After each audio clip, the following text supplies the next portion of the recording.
వివిధ హోదాలో ఉన్న అందరికి కూడా పేరు పేరున హృదయపూర్వక నమస్కారాలు. ఇవాళ 3 కోట్ల రూపాయలతోటి సబ్స్టేషన్ ప్రారంభించడం జరిగింది. దాంతోపాటు ఒక 4గురికి కూడా ఉద్యోగాలు కూడా ఇవ్వటం జరుగుతుంది అన్నమాట. ఇవాళ దాంతోపాటు ఇందాక మీరు అన్నట్లే గతంలో అనుకోని సందర్భంగా యాక్సిడెంట్ జరిగి చనిపోవటం జరిగింది.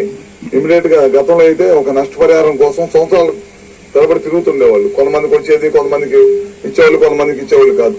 ఇవాళ అయితే మేము వారం రోజుల్లో 10 రోజుల్లో వీళ్ళ ముగ్గురికి ఇవ్వటమే కాకుండా రాష్ట్రంలో ఎక్కడైనా అనుకోని పరిస్థితుల్లో యాక్సిడెంట్ జరిగితే యాక్సిడెంట్ జరగాలని కోరుకోవట్లా. ఎప్పుడన్నా పొరపాటున వాళ్ళ తప్పు కానీ, డిపార్ట్మెంట్ లో వాళ్ళ తప్పు కానీ, మిగతా వాళ్ళ తప్పు కానీ ఏదైనా పొరపాటు జరిగినప్పుడు వాళ్ళ కుటుంబానికి అండగా ఉండాలనే ఉద్దేశంతో వాళ్ళ మా డిపార్ట్మెంట్ నుంచి 5 లక్షల రూపాయలని వాళ్ళకి ఇవ్వడం జరుగుతుంది అనమాట. అదే కాదు, పాత కేసులు గడిచిన గవర్నమెంట్ లో చాలా కేసులు పెండింగ్ ఉన్నాయి. అన్ని కూడా రాష్ట్ర వ్యాప్తంగా ఉన్న కేసులు అన్నింటినీ కూడా క్లియర్ చేయించేసాం ఒకేసారి. ఎక్కడ కూడా ఎవరికి మన ఆఫీసు చుట్టూ తిరగకూడదనే ఉద్దేశంతో క్లియర్ చేయించాం. అదొక కార్యక్రమం చేశాము.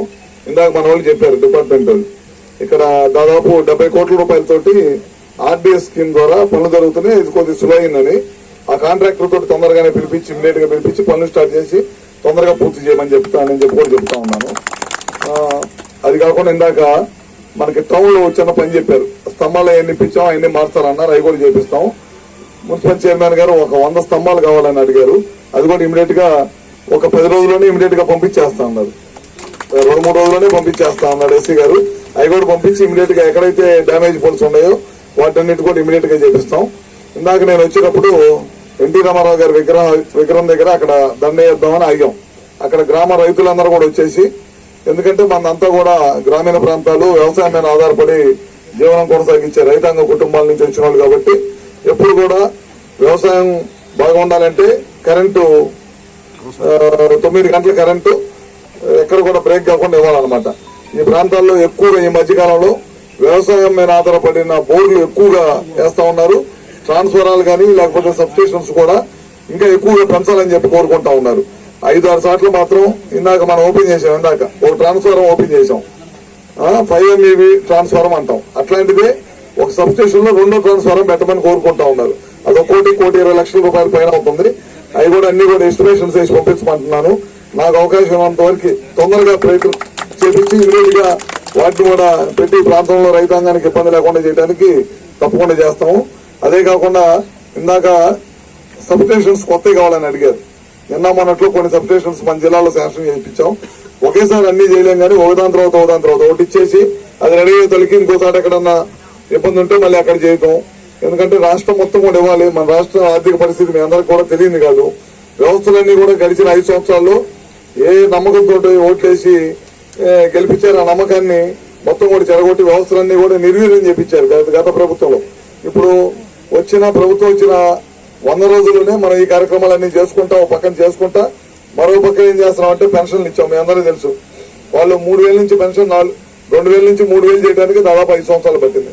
మన ముఖ్యమంత్రి గారు అయితే వచ్చిన మొదటి రోజే ఆ సంతకం పెట్టారు. ఇంకోటి, గతంలో మీ అందరికీ తెలుసు, భూ చట్టం పెట్టేసి రైతులందరినీ కూడా ఆ చట్టాల ద్వారా రైతులందరినీ కూడా చేతులు పెట్టుకొని వాళ్ళు ఇష్టం వచ్చినట్టు ఆడించవచ్చు అనే దాని మీద ఓ చట్టాన్ని తీసుకొచ్చి చాలా మంది రైతుల్ని భయభ్రాంతులు చేస్తే అసెంబ్లీ ఏర్పడిన తర్వాత, ఈ ప్రభుత్వం ఏర్పడిన తర్వాత మొదటి కేబినెట్ మీటింగ్ లో దాన్ని పెట్టి అసెంబ్లీలో తీర్మానం చేసి ఆ చట్టాన్ని రద్దు చేసి ప్రజల్ని భయభ్రాంతుల నుంచి విముక్తి కలిగించిన ప్రభుత్వం ఏదైనా ఉంటే చంద్రబాబు నాయుడు గారి ప్రభుత్వం. అన్నా క్యాంటీన్ మీరు కూడా ఓపెన్ అయిందా? అన్నా క్యాంటీన్ ఓపెన్ చేశారు. దాదాపు 1 కాదు 2 కాదు 175 అన్నా క్యాంటీన్లు గడిచిన 5 సంవత్సరాల నుంచి మూసేశారు. మీరు చూస్తా ఉంటారు, తమిళనాడులో ప్రభుత్వం చేంజ్ అయింది, స్టాన్లు వచ్చాడు. అంతకుముందు జయలలిత గవర్నమెంట్ ఉండేది, వాళ్ళ అమ్మ క్యాంటీన్లు ఉండేవి రాష్ట్రం మొత్తం మీద. చాలా మంది ఆ ప్రభుత్వం మారినంత మాత్రమే ప్రజలకు ఉపయోగపడే పనిని ఆ ముఖ్యమంత్రి మార్చాల. ఎందుకంటే 10 మందికి అన్నం పెడుతుంది, దాన్ని ఎందుకు మార్చాలి మనం అని చెప్పి కనీసం పేరు కూడా మార్చలేదు అనమాట. అది ప్రజల పట్ల ఉండే చిత్తశుద్ధి. ఆ విధంగా ఉండాలి. కానీ గవర్నమెంట్లు మారినప్పుడల్లా పథకాల పేర్లు మార్చుకోవటం, పథకాలు తీసేయటం, పథకాల నుంచి వాళ్ళ నుంచి దూరం చేయడం వల్ల మనకు వచ్చే లబ్ధి ఉండదు. ఇంకా మెరుగ్గా వాళ్ళు చేసిన దానికంటే ఇంకా మనం ఏమి మెరుగ్గా చేయగలుగుతామనే ఆలోచన ఉండాలి. కానీ వాళ్ళు చేశారు కాబట్టి వాళ్ళకి మంచి పేరు వచ్చిద్దాం, దాన్ని తీసేసి మనం కూడా పెడదాం అనేది ఆలోచన రాజకీయాల్లో మంచిది కాదని చెప్పి కూడా మరొకసారి తెలియజేసుకుంటూ ఈ కార్యక్రమంలో మన దగ్గర ఉన్నాయి. కొలకమ్మ అయితే గేట్లు పోతే పెట్టలేకపోతే మన గవర్నమెంట్ వచ్చిన తర్వాత కొన్ని గేట్లు బిగిస్తా ఉన్నాం. ఇప్పుడే డబ్బులు రిలీజ్ చేస్తాం, ఒక్కొక్క గేట్ తయారు చేసి పెడతా ఉన్నాం. దాదాపు 3 టీఎంసీలు నీళ్లు పడతాయి. అంతకుముందు చుక్క నీళ్లు ఉండేవి, ఇప్పుడు 1.5 టీఎంసీల పైన నీళ్లు నిలబెట్టాం. ఇంకా 2-3 గేట్లు ఉన్నాయి, అన్ని రిపేర్ చేస్తున్నాం. అవి కూడా అయిన తర్వాత ఇమీడియట్ గా గులకమ్మ నిలబెడతాం. అదేవిధంగా వెలుగొండ ప్రాంతం, ఈ ప్రాంతం అంతా వెలుగొండ మీద ఆధారపడి ఉన్నారు. తప్పకుండా దాన్ని కూడా ఈ ప్రభుత్వం ఖచ్చితంగా పూర్తి చేసిందని చెప్పి కూడా మేము అందరూ తెలియజేసుకుంటూ సెలవు తీసుకుంటాం. మేము కాలేజీ రోజుల నుంచి కలిసి ఉన్న రాజకీయం కూడా ఈరోజు కాంగ్రెస్ లో టికెట్ వచ్చినా, అదేవిధంగా తెలుగుదేశంలో మళ్ళీ అవకాశం వచ్చినా కూడా కారకుడు గుట్టిపట్టు రవికుమార్ గారు. కాబట్టి మీ అందరికీ మంచి నాయకుడు చెడ్డ నాయకుడు ఇచ్చాడో ఏదైనా కంప్లైంట్ ఉంటే మీరు వారికే చెప్పుకోవచ్చు.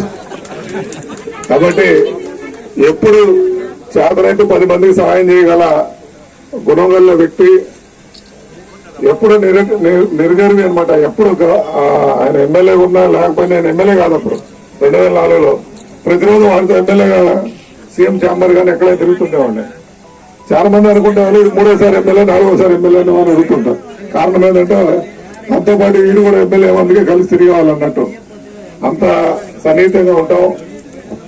మరి ఈరోజు మన కనిగిరి ప్రాంతంలో విద్యుత్ సమస్యలు ఉన్నాయి, తప్పకుండా రావాలని చెప్పి కోరటం జరిగింది. వెంటనే సరే ఈరోజు ప్రోగ్రాం పెట్టుకుని రావడం జరిగింది.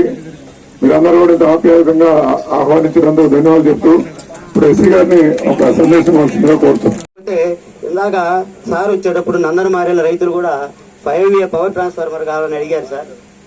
మంత్రి గారు కూడా ఇక్కడ రాగానే గుర్తు చేశారు. సార్ వచ్చేసి రైతులు అక్కడ అడిగారు, ఆ 5MVA కూడా ఇప్పిస్తామని చెప్పారు. ఇక్కడే ఇమీడియట్ గా చెప్పాలన్నా ముగ్గురు పిల్లలకి ఆ రోజు ఇమీడియట్ గా మనం వారం రోజుల్లోనే ఎమ్మెల్యే గారు, అట్లానే మన ఎస్సీ గారు, మన సీఎండీ గారు అందరూ కూడా చెప్పాలని ఇమీడియట్ గా మీకు నష్టపరిహారం కూడా అందిస్తున్నాం అన్నమాట.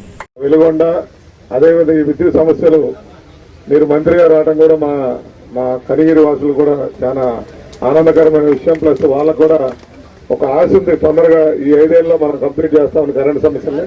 సో ఇచ్చేసినందుకు మీకు ధన్యవాదాలు చెప్తూ ఇప్పుడు మీ వల్ల ఒక 4గురికి ఉద్యోగాలు ఇవ్వడం జరుగుతుంది సార్. అపాయింట్మెంట్ ఆర్డర్స్ ఇస్తున్నారు. ఏ అనిల్ కుమార్ రెడ్డి,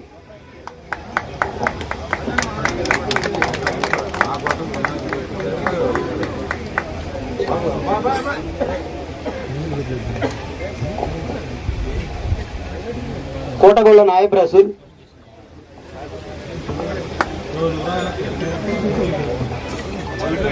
వీర బాలకృష్ణ,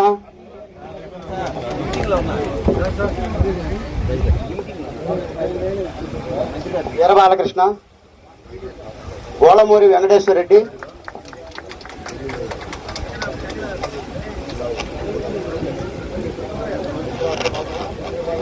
కలంగి బాలరాజు,